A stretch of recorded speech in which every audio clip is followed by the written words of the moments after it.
الحمد لله رب العالمين والصلاة والسلام على سيد الرسل وخاتم الأنبياء والمرسلين وعلى آله وأصحابه ومن تبعهم بإحسان إلى يوم الدين أما بعد فأعوذ بالله من الشيطان الرجيم بسم الله الرحمن الرحيم شهر رمضان الذي أنزل فيه القرآن صدق الله مولانا العظيم۔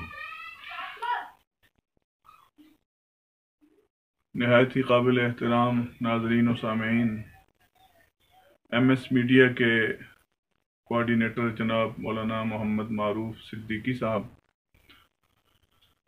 مجھے حکم کیا کہ میں رمضان المبارک کی اہمیت اور افادیت کے حوالے سے، اس کے فضائل کے حوالے سے کچھ گزارشات آپ کی خدمت میں پیش کروں۔ رمضان المبارک ناظرین، جیسا کہ آپ کو معلوم ہے کہ رحمتوں، برکتوں اور سعادتوں کا مہینہ ہے، اور یہ وہ بابرکت مہینہ ہے کہ جس میں اللہ تبارک و تعالی کی رحمت جوش میں ہوتی ہے۔ حضرت مجدد الفسانی رحمۃ اللہ علیہ نے لکھا ہے کہ رمضان المبارک کو سال کے دیگر 11 مہینوں کے ساتھ اگر اس کا تقابل اور موازنہ کیا جائے تو بقیہ سال کے 11 مہینوں کو رمضان کے مقابلے میں وہ نسبت اور وہ حیثیت بھی حاصل نہیں کہ جو سمندر کے مقابلے میں ایک قطرے کو حاصل ہوتی۔ گویا کہ رمضان کی مثال ایک سمندر کی سی ہے اور سال کے باقی 11 مہینوں کی مثال ایک قطرے کی سی ہے۔ اس مہینے میں اللہ تبارک و تعالی خصوصی طور پر کرم نوازی فرما کر اپنے تمام بندوں کو مغفرت اور بخشش کے بہانے فراہم کرتے ہیں۔ ایک حدیث میں آتا ہے، جناب رسول اللہ صلی اللہ تعالی علیہ وسلم نے ارشاد فرمایا کہ اس رمضان المبارک میں اللہ تبارک و تعالی عرش کے فرشتوں کو حکم دیتے ہیں، وہ فرشتے کے جو اللہ کے عرش کو تھامے ہوتے ہیں، وَيَحْمِلُ عَرْشَ رَبِّكَ فَوْقَهُمْ يَوْمَئِذٍ ثَمَانِيَةٌ۔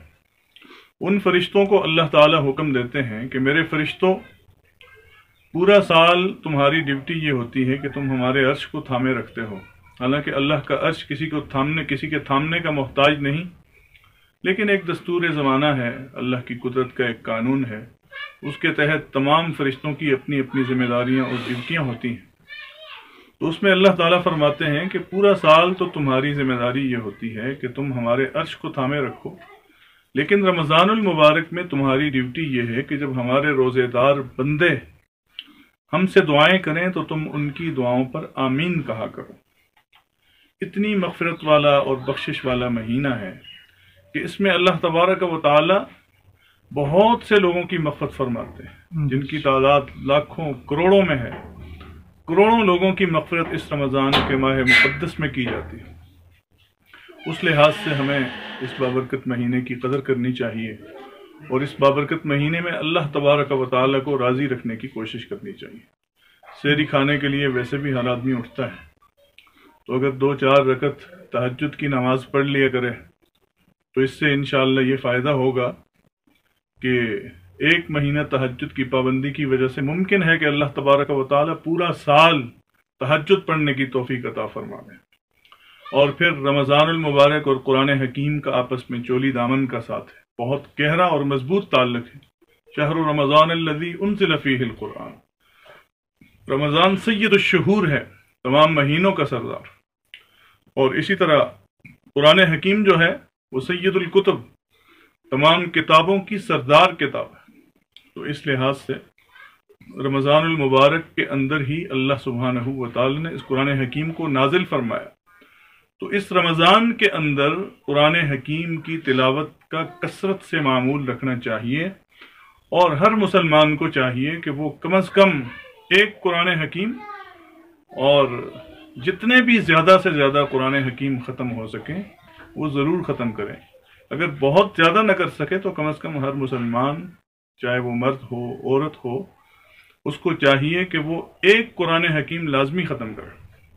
اور پھر تراویح کی نماز کا اہتمام، مردوں کو چاہیے کہ وہ مساجد کے اندر جماعت کے ساتھ تراویح کی نماز ادا کریں، کہ یہ سنت مؤکدہ ہے اور اس کا چھوڑنا گناہ ہے۔ قرآن حکیم کا سننا نبی اکرم صلی اللہ علیہ وسلم کی سنت ہے تراویح کی نماز میں، تو تراویح کی نماز میں جماعت کے ساتھ تراویح کو ادا کریں اور قرآن حکیم کو سننا چاہیے۔ اور پھر اسی طرح روزے کے اندر وہ تمام امور کہ جو روزے کے منافی ہیں، روزے کی روح کے منافی ہیں، اور اسلام جن چیزوں سے منع کرتا ہے، جھوٹ، غیبت، بددیانتی، دھوکہ دہی، ملاوٹ اور اسی طریقے سے دیگر گناہ جتنے بھی ہیں، ان تمام گناہوں کے تزکیے کے طور پر روزے جیسی عبادت کو اللہ تبارک و تعالی نے مشروع فرمایا ہے۔ تو اس لحاظ سے ان تمام گناہوں سے اجتناب کرنا چاہیے۔ رمضان بہت فضیلتوں والا مہینہ ہے، اور اس فضیلتوں والے مہینے میں کوئی آدمی اگر گناہ کا ارتکاب کرے گا تو جتنا فضیلتوں اور ثواب کا حکم اللہ تبارک و تعالی اور اللہ کے نبی نے فرمایا ہے، تو اتنا ہی گناہ کی سنگینی اور شدت بھی جو ہے رمضان المبارک کے اندر جب کوئی گناہ کرتا ہے تو بڑھ جاتی ہے۔ تو اس لحاظ سے رمضان المبارک میں گناہوں سے اجتناب کرنا چاہیے اور اللہ کو راضی کرنے کی کوشش کرنی چاہیے۔ اللہ کی مغفرت جوش میں ہوتی ہے، اس موقع سے فائدہ اٹھانا چاہیے۔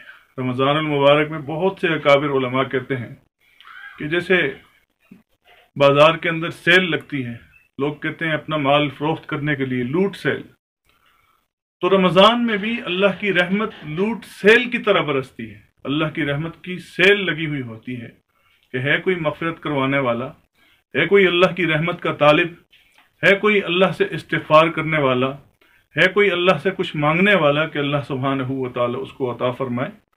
اس قسم کے فرشتے جو ہے وہ منادی احادیث میں آتا ہے کہ وہ پکار پکار کر کہتے ہیں۔